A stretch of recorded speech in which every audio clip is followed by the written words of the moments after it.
G'day, Tez here. Welcome back to my channel.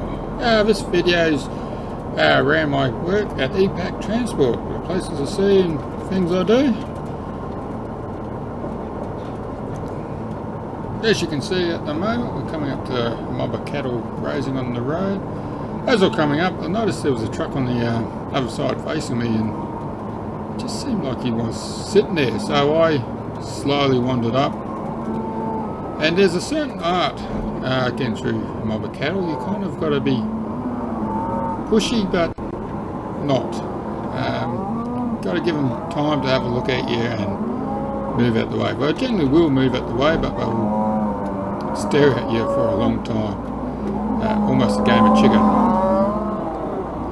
And yeah, I just worked out this other bloke. Guessing he's from the city and he's never done it before, so he kind of watched me do it when he tried it a bit afterwards.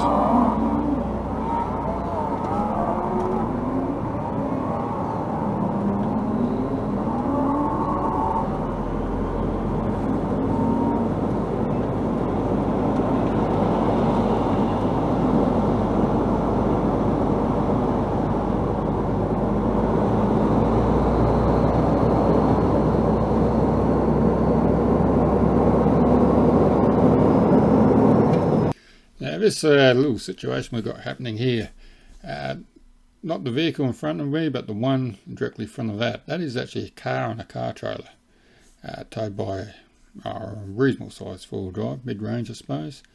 But he had his weight all in the wrong spot. He had the serious wobbles. So I just hang back and waited till I can get up to an overtaking lane where I could take a running leap at him. See, two cars will overtake me here. I'll generally let them through first, to give myself plenty of time to get the speed up I wanted.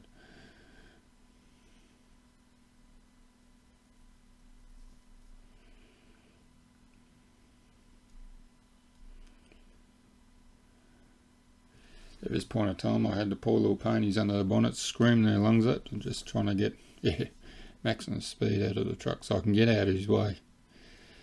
This one's up towards where Brenda lives. This truck decides to overtake me first thing in the morning and start to cut me off. Unfortunately I had music playing at the time, so you can't hear me swearing at him or using the exhaust brake, but yeah, he started to cut a bit fine there. Now to something completely different, floodwaters and more of it. As I've only been probably in the southern Queensland for about 4 years now, and two of them are the drought. My question to the local people in southern Queensland, is this normal, back to the normal conditions where it seems like every week we get flooded out, or every couple of weeks we get flooded out? Always see flood water around. I'm from South Australia originally, and we hardly ever saw flood water, and when it happens we kind of all gathered around and looked at it. It was something completely different. But I don't know about the rest of you, I'm starting to get a bit sick of trying to swim all the time. If this is normal or not, leave a comment down below and let me know, just out of interest.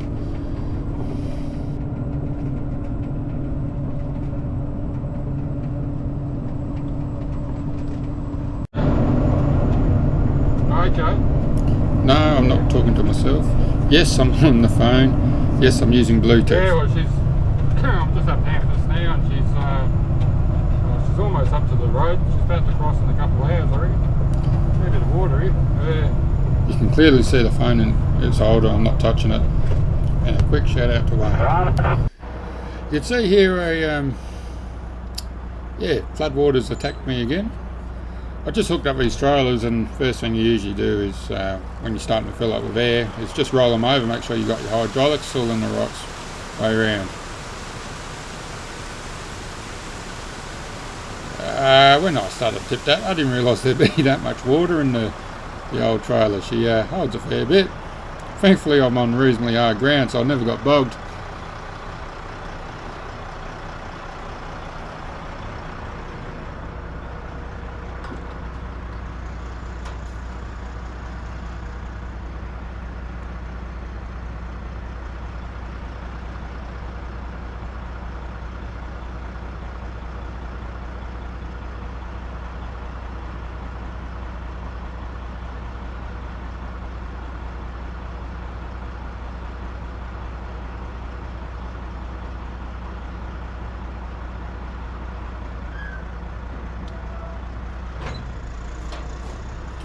these trailers being two different makes.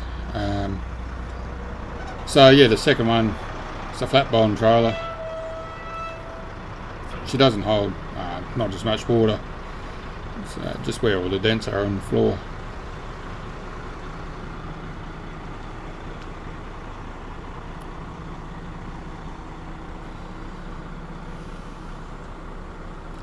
The back one will hold a little bit more volume than the front one, that's why it's sitting at the back, but that's the only reason. Both the same length and both carry the same amount of weight. It's just how they got set up basically.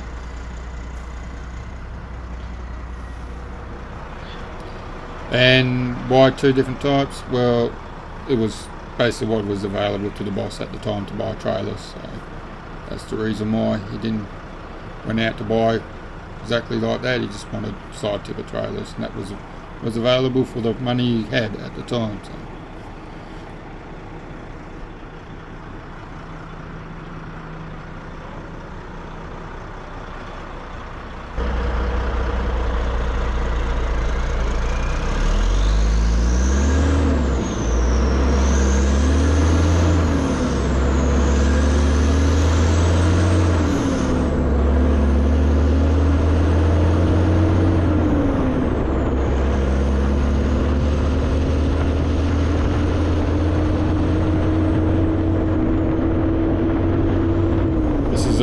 One of our trips up to Charlesville, delivering hot mix. Never done that before, so it was a bit of a learning curve. And I tried to set up the GoPro. Not happy where it is, you can see why.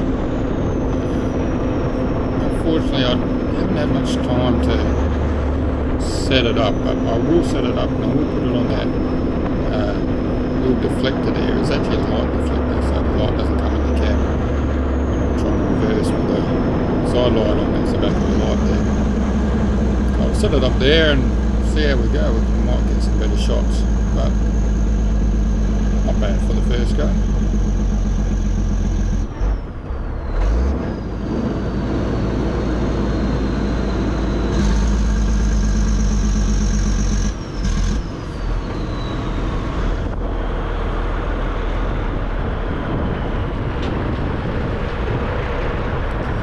I was talking to him on the UHF on the way down, the loader drive, letting him know I'm there, coming in.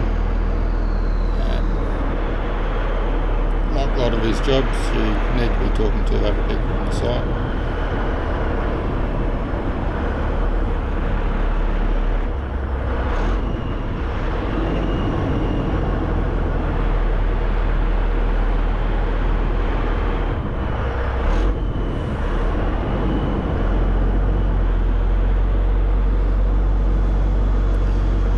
About half a dozen of us delivering this hot mix up there, and we were pretty well scattered, so it's not like we had to sit and wait or anything like that. So we basically came straight in and tipped straight off.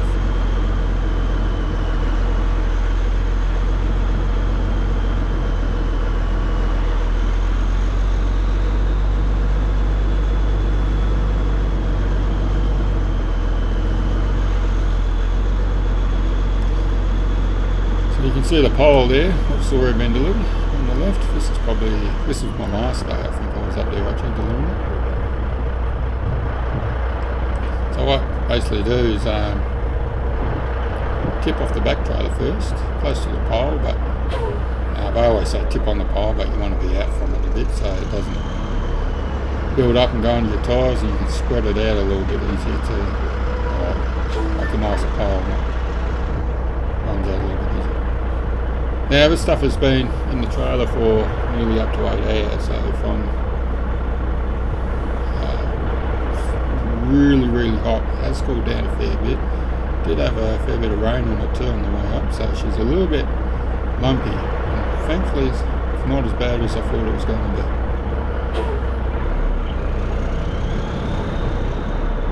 Still see a little bit of steam coming out there.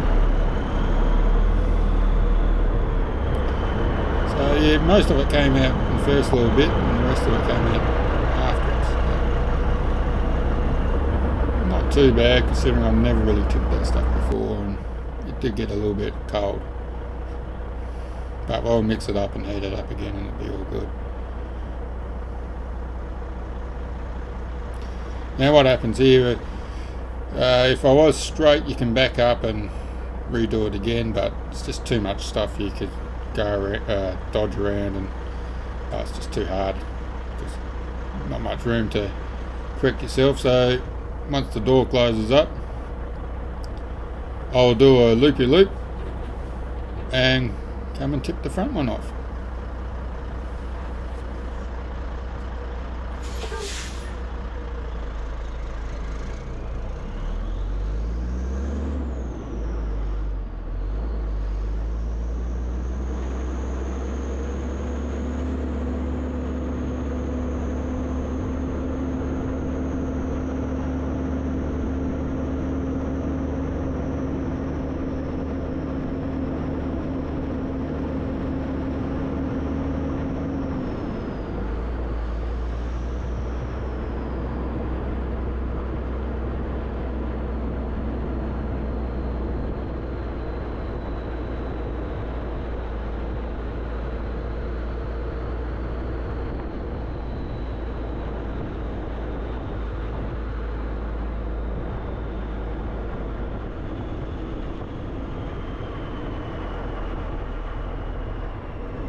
As you can see, there's a bit of a fine art of getting the tip where you want it to tip, to land where you want it to land, and get it to roll out, not too fast, but not too slow. It's all pretty much guesswork, and every product's different, so yeah, you just can't time it sometimes. There was some jet flying over.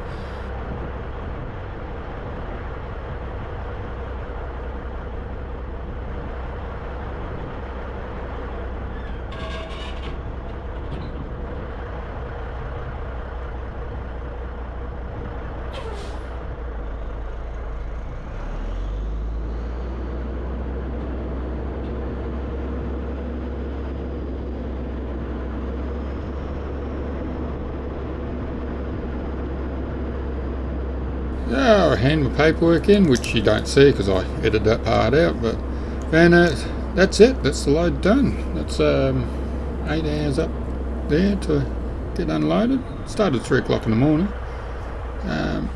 Got there around lunchtime, a bit after lunchtime. From there on, it was find a decent shower, find a decent meal, some food. Yeah, pulled up about 3 o'clock to 5 o'clock, somewhere around there, probably closer to 5 time you stop for feed and a shower.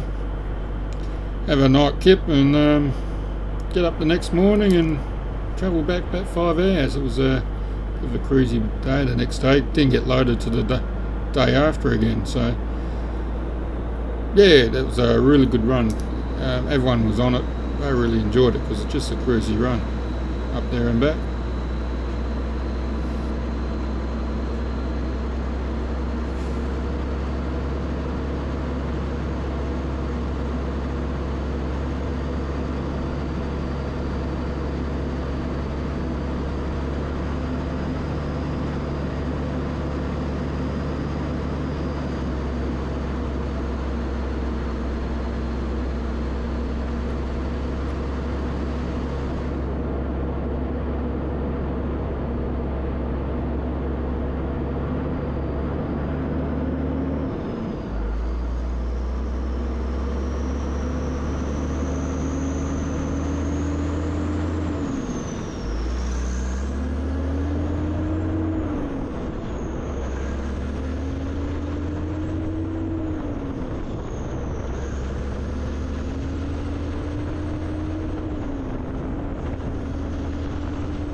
Went and did a bit more silage, different feedlot, different paddocks, different area. This was up towards Kingaroy actually.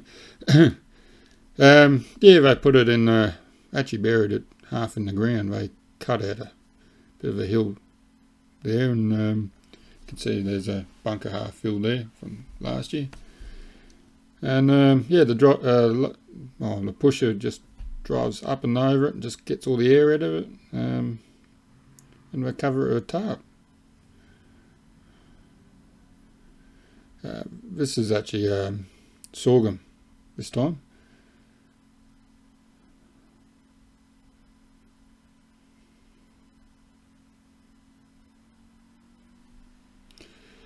Yeah, this little Evel Knievel, yeah, wanted a bit extra low to the ground to get run over, I think. No idea where this happened, but someone had a bit of a bad day.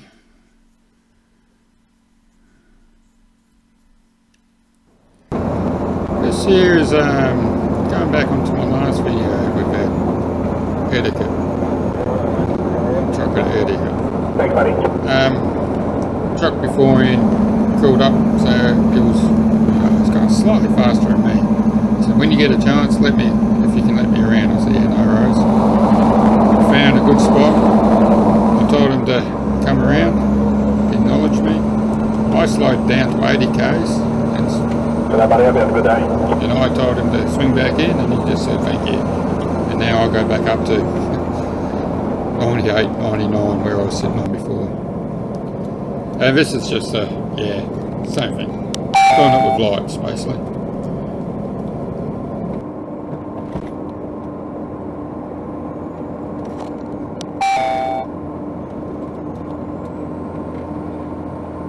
Alright, it's coming up to part of the video where I've got to love and leave you.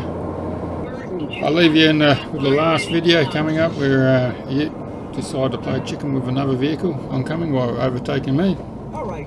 If you like this video, give it a thumbs up. If you don't, I'll give it a thumbs down. Leave a comment, say g'day. And please be safe on the roads.